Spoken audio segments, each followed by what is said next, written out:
Hello, I'm Cindy, and in this video we're going over the latest updates regarding our job search, where we talk about our struggles, our small wins, and the endless questions we have to ask the community, and hoping that we're going to find some answers.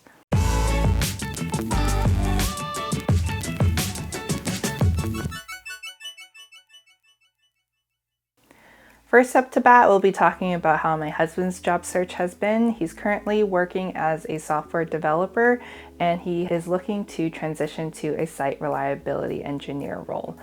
So far, he's applied to 35 positions, and out of the 35, he's been instantly rejected from 10, meaning that he applied, didn't get an interview at all, and was immediately rejected within the next few days. So that leaves us with 25 positions remaining, and out of those 25, 14 of them were referrals, but he had only heard back from 4 of those referrals to secure an interview, and out of those 4 interviews he did, he got rejected from those 4 interviews as well.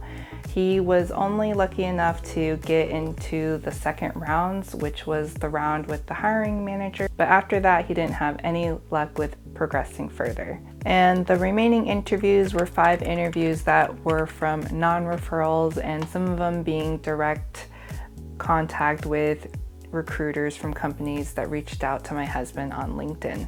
So with the 5 remaining, he's still interviewing with all of them, and 2 of them look like they are a good potential fit for him, where he has a good chance of securing an offer with one of the 2 or from both. So we're crossing our fingers that something good happens out of those. As for the rest of the positions he's applied for, he hasn't heard back from any of them, and it's been a few weeks now, if not a month.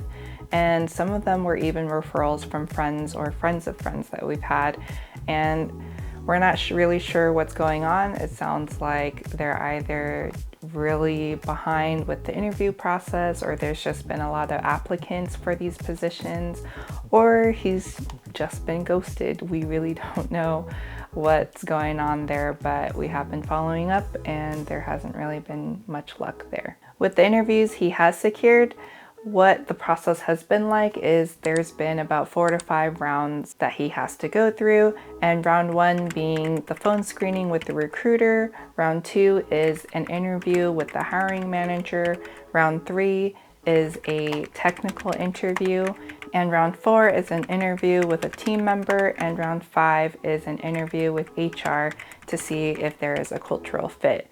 And typically after that, it's salary negotiations and background check.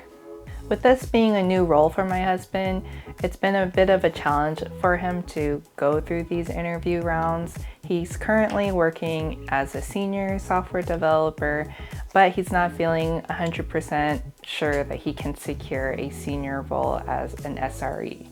So he's decided to apply for non-senior roles, hoping for better luck that way. But even with the non-senior roles, the interviews are pretty technical, and he has been struggling in the technical rounds of the interviews.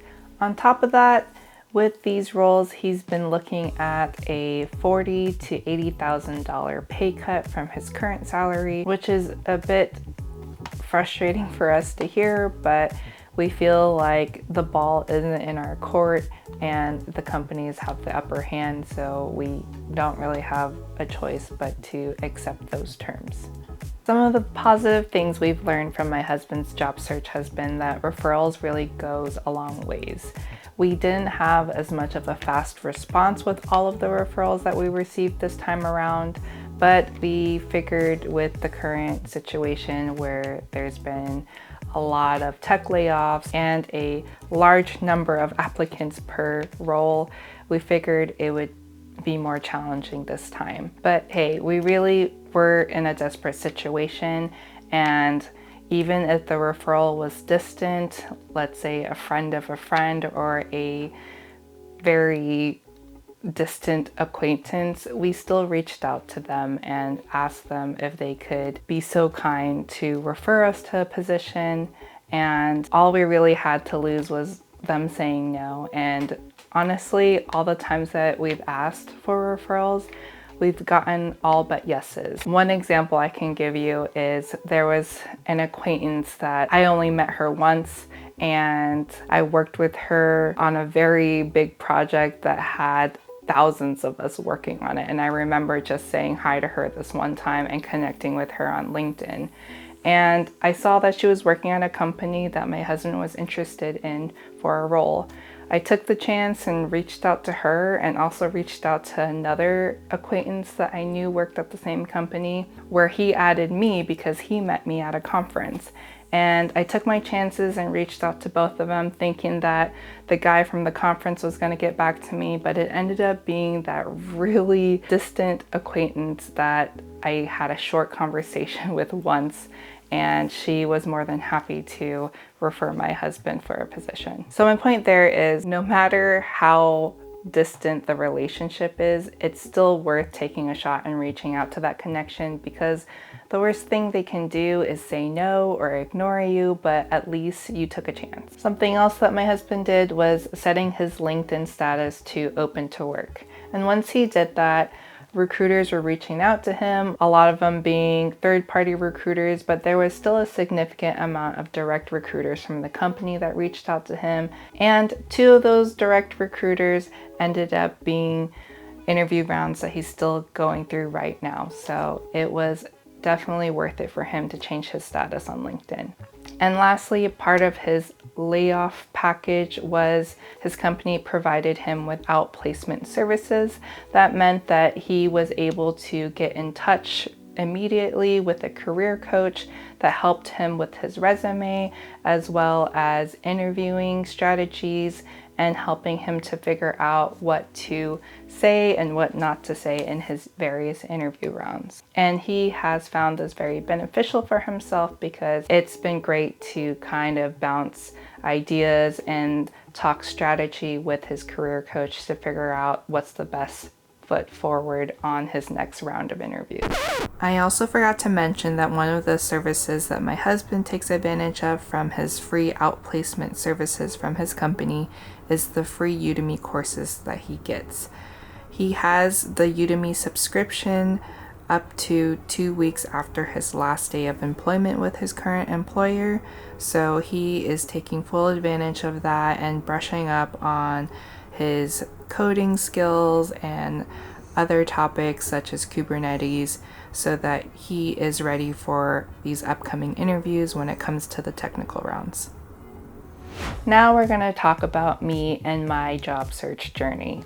I haven't had nearly as much luck as my husband did. I was previously working as a project manager for software teams, and those are the roles that I've been trying to apply for. I actually ended up applying to 16 positions total, 13 of them being for project manager roles and 3 of them being non-technical roles. I've gotten ghosted and rejected from the 13 PM roles that I applied for, and out of the 3 non-technical roles, I got rejected from all of those as well. So I did not secure any interviews with any of the positions that I applied for. I thought I would have better luck with the non-technical positions, but I'm not really sure where I'm falling short there. I'm not sure if it's my resume, even though I really tried to tailor it towards the role and clean up a lot of the unrelated professional experience. I'm also not sure if it's still making me look like I'm overqualified for these non-technical roles, because I was applying for these roles expecting for a major pay cut, which I was fine with, because I'm really just trying to focus on finding a position that allows me to have a little bit more fun and is more stress-free. So not sure what's going on there. I wish I had a career coach like my husband, but that's not something that I want to invest funds into right now. Thankfully for him, his career coach is provided to him free from his company. So if any of you or my HR people have any input there or advice, I welcome it with open arms. Oh, and something I totally forgot to ask was, I'm also not sure why my husband's having better luck with applying for software developer roles or SRE roles compared to me applying for project manager roles. I'm not sure if there's just more demand for his role or my role is just oversaturated. So if you have any input there, please add it in the comments. I did take some of your advice in the comments and I decided to apply to become an Instacart shopper, but when I applied, I was immediately put on wait list because there's already enough Instacart shoppers in my area, so I'll have to wait to get notified once a position opens up.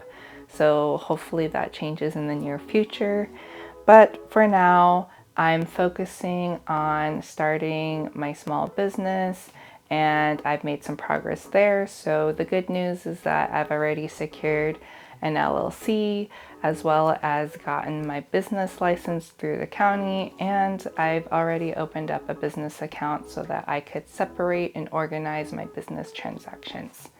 And my last piece of good news is I ended up applying for a position with a small company in the area, and I did that yesterday, and today I ended up securing a phone interview with them and they ended up hiring me on the spot. It's not a lot of pay, but that's okay because this sounds like a really fun job for me where it's going to be stress-free and it's only part-time, which allows me time to focus on my small business and figure out what I want to do next in my career. As for other ideas that my husband and I are pondering on, we have been considering freelancing through sites like Fiverr and Upwork. We've also been considering doing our own independent consulting company with just us two and offering our skills to whoever's interested in using them. And we've been thinking more about how we could grow our Etsy shop and figure out what we could sell on there, but